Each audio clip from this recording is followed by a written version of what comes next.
ನಮಸ್ಕಾರ ಸ್ನೇಹಿತರೆ, PR ಅಕಾಡೆಮಿಗೆ ಸ್ವಾಗತ. Bengaluru metro rail corporation limited ನವರು ಮತ್ತೊಂದು ನೇಮಕಾತಿ ಅಧಿಸೂಚನೆಯನ್ನ ಪ್ರಕಟಿಸಿದ್ದಾರೆ. ಇದು ಯಾವ ಹುದ್ದೆ, ಸ್ಯಾಲರಿ ಎಷ್ಟಿರುತ್ತೆ, ಎಜುಕೇಶನ್ ಕ್ವಾಲಿಫಿಕೇಶನ್ ಏನು ಮಾಡಿರ್ಬೇಕು, ವಯೋಮಿತಿ ಎಷ್ಟಿರಬೇಕು, ಇದೆಲ್ಲದನ್ನು ಸಂಪೂರ್ಣವಾಗಿ ನಿಮಗೆ ತಿಳಿಸ್ಕೊಡ್ತೀವಿ. ವಿಡಿಯೋನ ಕೊನೆ ತನಕ ನೋಡಿ. ವಿಡಿಯೋ ಶುರು ಮಾಡೋದಕ್ಕೂ ಮುಂಚೆ ಇನ್ನೂ ಈ ಚಾನಲ್ ಸಬ್ಸ್ಕ್ರೈಬ್ ಆಗಿಲ್ಲ ಅಂದ್ರೆ ಇವಾಗಲೇ ಸಬ್ಸ್ಕ್ರೈಬ್ ಆಗಿ ಪ್ರತಿದಿನನೂ ಗವರ್ನಮೆಂಟ್ ಮತ್ತೆ ಪ್ರೈವೇಟ್ ಸೆಕ್ಟರ್ ಜಾಬ್ ಡೀಟೇಲ್ಸ್ ತಿಳ್ಕೋಬಹುದು. ಹಾಗೆ ನಿಮ್ಮ ಫ್ರೆಂಡ್ಸಿಗೂ ಶೇರ್ ಕೂಡ ಮಾಡಬಹುದು. ಬೆಲ್ ಐಕನ್ ಪ್ರೆಸ್ ಮಾಡಿ. ವಿಡಿಯೋ ಅಪ್ಲೋಡ್ ಆಗಿದ ತಕ್ಷಣ ನಿಮಗೆ ನೋಟಿಫಿಕೇಶನ್ ಬರುತ್ತೆ. ಆದಷ್ಟು ಬೇಗ ಅರ್ಜಿಯನ್ನ ಹಾಕಬಹುದು. ಇವಾಗ ವಿಡಿಯೋನ ಶುರು ಮಾಡೋಣ. BMRCL ಅಂತ ಹೇಳಿದ್ರೆ Bengaluru metro rail corporation limited ನವರು ಹುದ್ದೆಗಳಿಗೆ ಅರ್ಜಿಯನ್ನ ಕರೆದಿರ್ತಾರೆ. ಎಷ್ಟು ಹುದ್ದೆ ಖಾಲಿ ಇದೆ ಅಂತ ನೋಡೋದಾದ್ರೆ 50 ಹುದ್ದೆಗಳು ಖಾಲಿ ಇರುತ್ತೆ. ಇದು ಉದ್ಯೋಗ ಸ್ಥಳ ಬೆಂಗಳೂರು, ಕರ್ನಾಟಕ. ಯಾವ ಹುದ್ದೆ ಅಂತ ನೀವೆಲ್ಲ ವೇಟ್ ಮಾಡ್ತಾ ಇದ್ರೆ ಟ್ರೈನ್ ಆಪರೇಟರ್ ಹುದ್ದೆ ಇದಾಗಿರುತ್ತೆ. ಬೆಂಗಳೂರು ಮೆಟ್ರೋ ಟ್ರೈನ್ಗಳ ಆಪರೇಟರ್ ಹುದ್ದೆ ಇದು. ನೆಕ್ಸ್ಟ್ ಸ್ಯಾಲರಿಯ ಡೀಟೇಲ್ಸ್ ನ ನೋಡೋದಾದ್ರೆ 35,000 ರೂಪಾಯಿಂದ 82,660 ರೂಪಾಯಿ ತನಕ ಸ್ಯಾಲರಿ ಇರುತ್ತೆ. ಇದು ತಿಂಗಳ ಸ್ಯಾಲರಿ ಆಗಿರುತ್ತೆ. ಹಾಗೆ 3% ಆನ್ಯುವಲ್ ಇನ್ಕ್ರಿಮೆಂಟ್ ಇರುತ್ತೆ. ಅಂದ್ರೆ ಪ್ರತಿ ವರ್ಷನೂ 3% ಜಾಸ್ತಿ ಮಾಡ್ತಾರೆ. ಗೊತ್ತಾಯ್ತಲ್ಲ. ನೆಕ್ಸ್ಟ್ ಅಪ್ಲಿಕೇಶನ್ ಫೀಸ್ ವಿವರ ತಿಳ್ಕೊಳ್ಳೋದಾದ್ರೆ ಅಪ್ಲಿಕೇಶನ್ ಫೀಸ್ ಏನು ಇರೋದಿಲ್ಲ. ಫ್ರೀ ಆಫ್ ಕಾಸ್ಟ್ ನಲ್ಲಿ ನೀವು ಅರ್ಜಿಯನ್ನ ಹಾಕೋಬಹುದು. ಇದೊಂದು ಒಳ್ಳೆಯ ವಿಷಯ ಆಗಿರುತ್ತೆ. ಯಾಕಂದ್ರೆ 80,000ಕ್ಕಿಂತ ಜಾಸ್ತಿ ಸ್ಯಾಲರಿ ಇರುವಂತಹ ಅರ್ಜಿಗಳಿಗೆ ಯೂಶುವಲಿ ಅಪ್ಲಿಕೇಶನ್ ಫೀಸ್ ಇಟ್ಟಿರ್ತಾರೆ. ಇಲ್ಲಿ ಏನು ಇಟ್ಟಿಲ್ದಿರೋದು ಒಂದು ಒಳ್ಳೆಯ ವಿಷಯ. ಆದಷ್ಟು ಅರ್ಜಿಯನ್ನ ಹಾಕೊಳ್ಳಿ. ನೆಕ್ಸ್ಟ್ ಏನೇನ್ ಸ್ಟೆಪ್ಸ್ ಗಳಿದೆ, ಹೇಗೆ ಅಪ್ಲೈ ಮಾಡಬೇಕು ಅಂತ ಹೇಳಿ ತಿಳಿಸ್ಕೊಡ್ತಾ ಇದ್ದೀನಿ, ನೋಡ್ಕೊಳ್ಳಿ.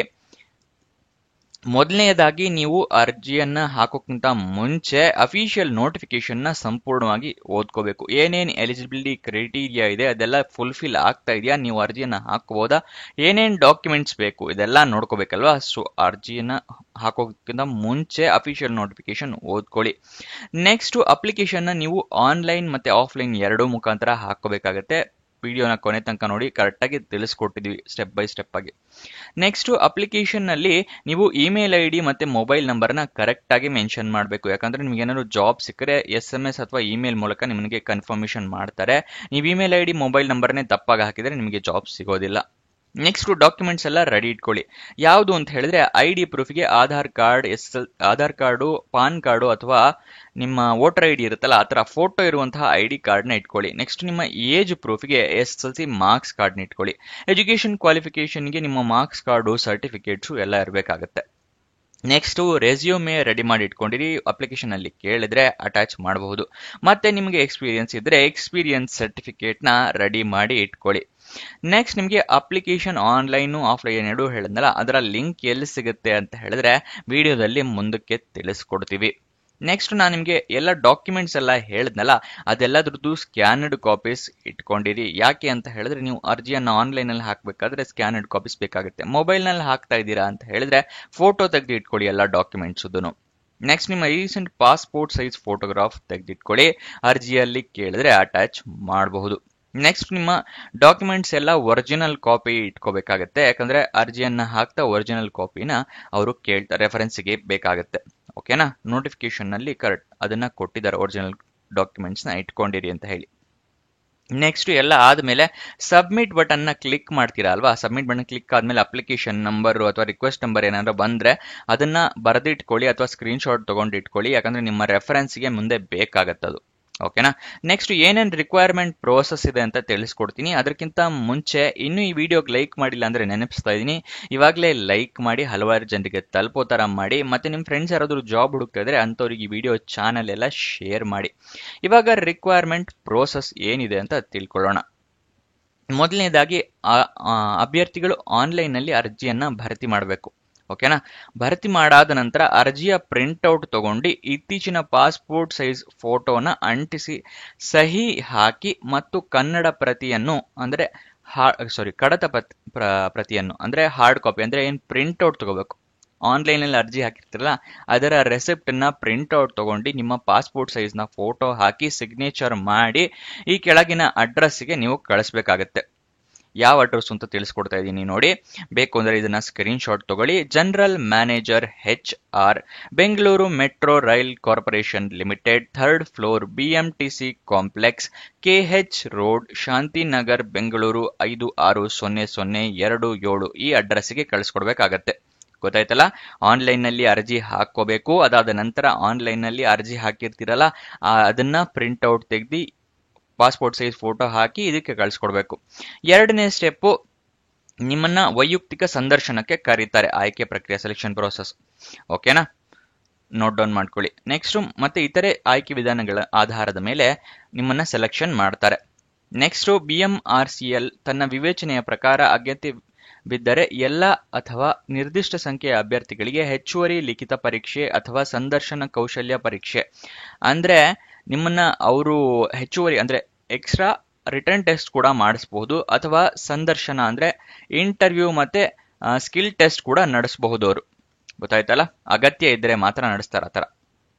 ನೆಕ್ಸ್ಟ್ ವೈಯಕ್ತಿಕ ಸಂದರ್ಶನ ಆಧಾರದ ಆಯ್ಕೆಗೊಂಡ ಅಭ್ಯರ್ಥಿಗಳಿಗೆ ಇಮೇಲ್ ಅಥವಾ SMS ಮೂಲಕ ವೆಬ್ಸೈಟ್ ನಲ್ಲಿ ಪ್ರಕಟಣೆಗೊಳಿಸ್ತಾರೆ. ಇನ್ನೊಂದ್ಸಲ ಹೇಳ್ತೇನೆ ನೋಡಿ, ಇಮೇಲ್, SMS ಮತ್ತು BMCRL ವೆಬ್ಸೈಟ್ ನಲ್ಲಿ ಪ್ರಕಟಣೆ ಅಂದ್ರೆ ನಿಮ್ಗೆ ಮೊಬೈಲ್ ನಲ್ಲಿ SMS ಕೂಡ ಕಳಿಸ್ತಾರೆ, ಇಮೇಲು ಅಥವಾ ವೆಬ್ಸೈಟ್ ನಲ್ಲಿ ಹೇಳ್ತಾರೆ. ಸೊ ಎಲ್ಲದನ್ನು ಚೆಕ್ ಮಾಡ್ತಾ ಇರಿ, ನಿಮ್ ಮೇಲ್ ಚೆಕ್ ಮಾಡ್ತಾ ಇರಿ, SMS ಮತ್ತೆ BMRC ಅಫಿಷಿಯಲ್ ವೆಬ್ಸೈಟ್ ಇದೆಯಲ್ಲ ಅಲ್ಲೂ ಚೆಕ್ ಮಾಡ್ತಾ ಇರ್ಬೇಕಾಗತ್ತೆ ನೀವು. ನೆಕ್ಸ್ಟ್ ಕನ್ನಡ ಜ್ಞಾನ ಆದ್ಯತೆ ಕೊಡ್ತಾರೆ. ಗೊತ್ತಾಯ್ತಲ್ಲ, ಕನ್ನಡ ಜ್ಞಾನ ಇರುವಂತಹವರಿಗೆ ಮೊದಲ ಆದ್ಯತೆ ಕೊಡ್ತಾರೆ. ಅದನ್ನು ಕೂಡ ಇಲ್ಲಿ ಹೇಳಿದ್ದಾರೆ ನೋಡಿ. ಕನ್ನಡ ಜ್ಞಾನ ಇರ್ಬೇಕು. ಯಾವ್ದಾವ್ದು ಅಂತ ಹೇಳಿದ್ರೆ ಅರ್ಥ ಮಾಡ್ಕೊಳಕ್ ಬರಬೇಕು, ಮಾತಾಡಕ್ ಬರಬೇಕು, ಓದಕ್ ಬರಬೇಕು ಮತ್ತೆ ಬರೆಯಕ್ ಬರಬೇಕು ಅಂತವರಿಗೆ ಆದ್ಯತೆ ಕೊಡ್ತಾರೆ. ಮತ್ತೆ ನಿಮಗೇನಾದ್ರೂ ಕನ್ನಡ ಬರಲ್ಲ ಅಂತ ಹೇಳಿದ್ರೆ ನೀವು ಜಾಯಿನ್ ಆದ ಡೇಟ್ ಇಂದ ಇಲ್ಲಿ ನೋಡಿ, ಸೇರಿದ ದಿನಾಂಕದಂದು 1 ವರ್ಷದೊಳಗೆ ಕನ್ನಡವನ್ನು ಅರ್ಥ ಮಾಡಿಕೊಳ್ಳಲು, ಓದಲು, ಮಾತನಾಡಲು ಮತ್ತು ಬರೆಯಲು ಕಲಿಯಬೇಕು. ನಿಮಗೇನಾದ್ರೂ ಬರಲ್ಲ ಅಂತ ಹೇಳಿದ್ರೆ ಈ ಉದ್ದೇಶಕ್ಕಾಗಿ BMRC ಕನ್ನಡ ತರಗತಿಗಳನ್ನು ಆಯೋಜಿಸುತ್ತದೆ. ಗೊತ್ತಾಯ್ತಲ್ಲ, ನಿಮಗೇನಾದ್ರೂ ಕನ್ನಡ ಬರಲ್ಲ ಅಂತ ಹೇಳಿದ್ರೆ ಅವರು ಕನ್ನಡ ಸೆಷನ್ಸ್ಗಳನ್ನ ಇಶ್ಯೂ ಮಾಡ್ತಾರೆ, ಅವಾಗ ನೀವು ಅಟೆಂಡ್ ಮಾಡಬೇಕು. ಮತ್ತೆ ಅವರು ಪರೀಕ್ಷೆಗಿಡ್ತಾರೆ. ಅಭ್ಯರ್ಥಿಗಳು BMRCL ನಿರ್ಧರಿಸಿದ ಕನ್ನಡ ಪರೀಕ್ಷೆಯನ್ನು ಉತ್ತೀರ್ಣರಾಗಿರತಕ್ಕದ್ದು. ನೀವು ಪರೀಕ್ಷೆಯನ್ನ ಪಾಸ್ ಮಾಡಬೇಕು. ಕನ್ನಡ ಬರದೇ ಇರೋರು ಕನ್ನಡ ಟೆಸ್ಟ್ ಇರುತ್ತೆ, ಅದನ್ನ ಪಾಸ್ ಮಾಡಬೇಕು. ಓಕೆನಾ. ನೆಕ್ಸ್ಟ್ ವಯೋಮಿತಿಯ ಡೀಟೇಲ್ಸ್ ನೋಡೋದಾದ್ರೆ ಮಿನಿಮಮ್ ನಿಮಗೆ 18 ವರ್ಷ ಆಗಿರಬೇಕು. ಮ್ಯಾಕ್ಸಿಮಮ್ 38 ವರ್ಷದವರು ಕೂಡ ಅರ್ಜಿಯನ್ನ ಹಾಕೋಬಹುದು. 18ರಿಂದ 38 ಅರ್ಜಿಯನ್ನ ಹಾಕೊಳ್ಳೋದಕ್ಕೆ. ನೆಕ್ಸ್ಟ್ ಅದೇ ಆಫ್ಲೈನ್ ಅಂತ ಹೇಳಿದ್ನಲ್ಲ, ಮುಂಚೆ ತಿಳಿಸ್ಕೊಟ್ಟಿನಲ್ಲ ಅದೇ ಅಡ್ರೆಸ್ನ ಇನ್ನೊಂದ್ಸಲಿ ತೋರಿಸ್ತಾ ಇದ್ದೀನಿ. ನೆಕ್ಸ್ಟ್ ಅರ್ಜಿ ಓಪನ್ ಆಗಿ ದಿನಾಂಕ ನೋಡೋದಾದ್ರೆ 12 ಮಾರ್ಚ್ 2025, ಕೊನೆಯ ದಿನಾಂಕ 4 ಏಪ್ರಿಲ್ 2025ಕ್ಕೆ ನೀವು ಅಷ್ಟರೊಳಗಡೆ ಅರ್ಜಿಯನ್ನ ಹಾಕೋಬೇಕಾಗತ್ತೆ. ನೆಕ್ಸ್ಟ್ ಅದೇ ಅರ್ಜಿಯನ್ನ ಪ್ರಿಂಟ್ ಔಟ್ ತಗೊಂಡು ಕಳಿಸ್ಬೇಕು ಅಂತ ಹೇಳಿದ್ನಲ್ಲ, ಅದರ ಡೇಟ್ ಆಫ್ಲೈನ್ ಇದೆಯಲ್ಲ ಅದರ ಡೇಟು 9 ಏಪ್ರಿಲ್ ಅಷ್ಟರೊಳಗಡೆ ನೀವು ಕಳಿಸ್ಬೇಕು. ಆನ್ಲೈನ್ ನಲ್ಲಿ ಅರ್ಜಿಯನ್ನ 4 ಏಪ್ರಿಲ್ ಒಳಗಡೆ ನೀವು ಆನ್ಲೈನ್ ನಲ್ಲಿ ಹಾಕೋಬೇಕು. ಆನ್ಲೈನ್ ಇಂದ ಪ್ರಿಂಟ್ ಔಟ್ ತೆಗೆದು ಕಳಿಸ್ತಿರಲ್ಲ ಅದಕ್ಕೆ ಇನ್ನೂ 5 ದಿವಸ ಡೇಟ್ ಎಕ್ಸ್ಟ್ರಾ ಕೊಟ್ಟಿದ್ದಾರೆ, 9 ಏಪ್ರಿಲ್ ತನಕ. 9 ಏಪ್ರಿಲ್ 4 ಗಂಟೆ ಒಳಗಡೆ ನಿಮ್ಮ ಅರ್ಜಿ ಆ ಅಡ್ರೆಸ್ಗೆ ತಲುಪಬೇಕು. ಗೊತ್ತಾಯ್ತಲ್ಲ. ನೆಕ್ಸ್ಟ್ ಅಫಿಷಿಯಲ್ ನೋಟಿಫಿಕೇಶನ್ PDF ಏನೋ ಓದ್ಕೊಳ್ಳಿ ಅಂತ ಅವಾಗಲೇ ಹೇಳಿದೆ. ಆದ್ರೆ ನಿಮಗೆ ಎಲ್ಲಿ ಸಿಗುತ್ತೆ ಅಂತ ಹೇಳಿದ್ರೆ ಡಿಸ್ಕ್ರಿಪ್ಷನ್ ನಲ್ಲಿ ಟೆಲಿಗ್ರಾಮ್ ಚಾನಲ್ ನ ಲಿಂಕ್ ಕೊಟ್ಟಿದ್ದೀನಿ, ಅಲ್ಲಿಂದ ಕ್ಲಿಕ್ ಮಾಡಿ ಟೆಲಿಗ್ರಾಮ್ ಚಾನಲ್ ನ ಜಾಯಿನ್ ಆಗಿ ಅಫಿಷಿಯಲ್ ನೋಟಿಫಿಕೇಶನ್ PDF ನ ನೀವು ಓದ್ಕೋಬಹುದು. ನೆಕ್ಸ್ಟ್ SMS ಮೂಲಕ ಅಥವಾ ಅಫಿಷಿಯಲ್ ವೆಬ್ಸೈಟ್ ಅಲ್ಲೂ ಅನೌನ್ಸ್ ಮಾಡ್ತಾರೆ ಅಂತ ಹೇಳಿದ್ನಲ್ಲ ಸೆಲೆಕ್ಷನ್ ಕ್ಯಾಂಡಿಡೇಟ್ಸ್, ಅದನ್ನ ಹೇಳ್ತಾ ಇದೀನಿ ನೋಡಿ. ಅಫಿಷಿಯಲ್ ವೆಬ್ಸೈಟ್ ನೋಟ್ ಡೌನ್ ಮಾಡ್ಕೊಳ್ಳಿ, english.bmrc.co.in ಅಂದ್ರೆ english.bmrc.co.in ಅಂತ ಹೇಳಿ.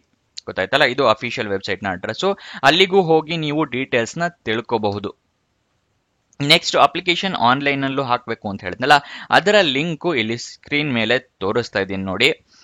ಇದು ಎಲ್ಲಿ ಸಿಗುತ್ತೆ ನಿಮಗೆ ಅಂತ ಹೇಳಿದ್ರೆ ಡಿಸ್ಕ್ರಿಪ್ಷನ್ ಅಲ್ಲಿ ವಾಟ್ಸ್ಆಪ್ ಚಾನಲ್ ಲಿಂಕ್ ಕೊಟ್ಟಿದ್ದೀನಲ್ಲ, ಅಲ್ಲಿಂದ ಕ್ಲಿಕ್ ಮಾಡಿ ವಾಟ್ಸ್ಆಪ್ ಚಾನಲ್ಗೆ ಹೋದ್ರೆ ನಿಮಗೆ ಅಪ್ಲಿಕೇಶನ್ ಲಿಂಕ್ ಸಿಗುತ್ತೆ ವಾಟ್ಸ್ಆಪ್ ಚಾನಲ್ ನಲ್ಲಿ. ಗೊತ್ತಾಯ್ತಲ್ಲ, ಈ ಹುದ್ದೆಯ ಅರ್ಜಿಯ ಲಿಂಕ್ ನಾನು ವಾಟ್ಸ್ಆಪ್ ಚಾನಲ್ ನಲ್ಲಿ ಕೊಟ್ಟಿದ್ದೀನಿ. ಸೊ ಅದನ್ನ ಜಾಯಿನ್ ಆಗೋದು ಮರಿಬೇಡಿ.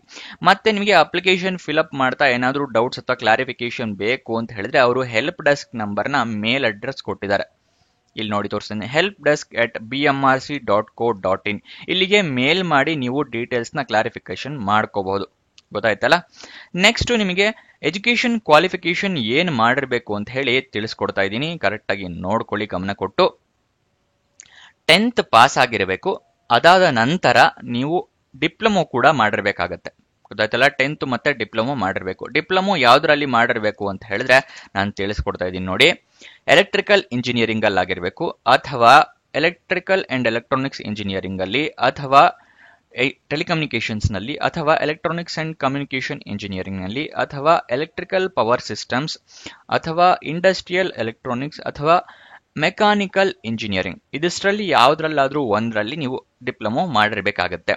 ಅದು ಕೂಡ ರೆಕಗ್ನೈಸ್ಡ್ ಬೋರ್ಡ್ ಅಥವಾ ರೆಕಗ್ನೈಸ್ಡ್ ಯೂನಿವರ್ಸಿಟಿಯಿಂದ ಮಾಡಿರ್ಬೇಕಾಗುತ್ತೆ. ಇದಿಷ್ಟು ಈ ಜಾಬ್ ನ ವಿವರ. ನಿಮಗೆ ಏನೇ ಡೌಟ್ಸ್ ಅಥವಾ ಏನೇ ಕ್ವಶನ್ಸ್ ಇದ್ರೂ ಕಮೆಂಟ್ ಬಾಕ್ಸ್ ನಲ್ಲಿ ಕಮೆಂಟ್ ಮಾಡಿ, ನಾವು ಉತ್ತರ ಕೊಡೋದಕ್ಕೆ ಪ್ರಯತ್ನ ಮಾಡ್ತೀವಿ. ಆದಷ್ಟು ಅರ್ಜಿಯನ್ನ ಹಾಕಿ ಜಾಬ್ ನ ನಿಮ್ಮದಾಗಿಸ್ಕೊಳ್ಳಿ. ಮತ್ತೆ ನೀವೇನಾದ್ರೂ ಇನ್ಸ್ಟಾಗ್ರಾಮ್ ಯೂಸರ್ ಆಗಿದ್ರೆ ಇನ್ಸ್ಟಾಗ್ರಾಮ್ ಚಾನಲ್ ಲಿಂಕ್ ಡಿಸ್ಕ್ರಿಪ್ಷನ್ ಅಲ್ಲೇ ಕೊಟ್ಟಿದ್ದೀನಿ, ಅಲ್ಲಿಂದ ಕ್ಲಿಕ್ ಮಾಡಿ ಇನ್ಸ್ಟಾಗ್ರಾಮ್ ಚಾನಲ್ ಫಾಲೋ ಮಾಡೋದು ಮರಿಬೇಡಿ. ಅಲ್ಲೂ ಕೂಡ ಜಾಬ್ ಡೀಟೇಲ್ಸ್, ಜಾಬ್ ಅಪ್ಡೇಟ್ಸ್ ಎಲ್ಲ ತಿಳಿಸ್ಕೊಡ್ತಾ ಇರ್ತೀವಿ. ಮತ್ತೆ ನಿಮ್ ಫ್ರೆಂಡ್ಸ್ ಗಳಿಗೂ ಇನ್ಸ್ಟಾಗ್ರಾಮ್ ಇಂದಾನೆ ಶೇರ್ ಕೂಡ ಮಾಡಬಹುದು. ಇನ್ನೊಂದು ಜಾಬ್ ವಿಡಿಯೋ ಜೊತೆ ಸಿಗೋಣ. ಬಾಯ್ ಬಾಯ್.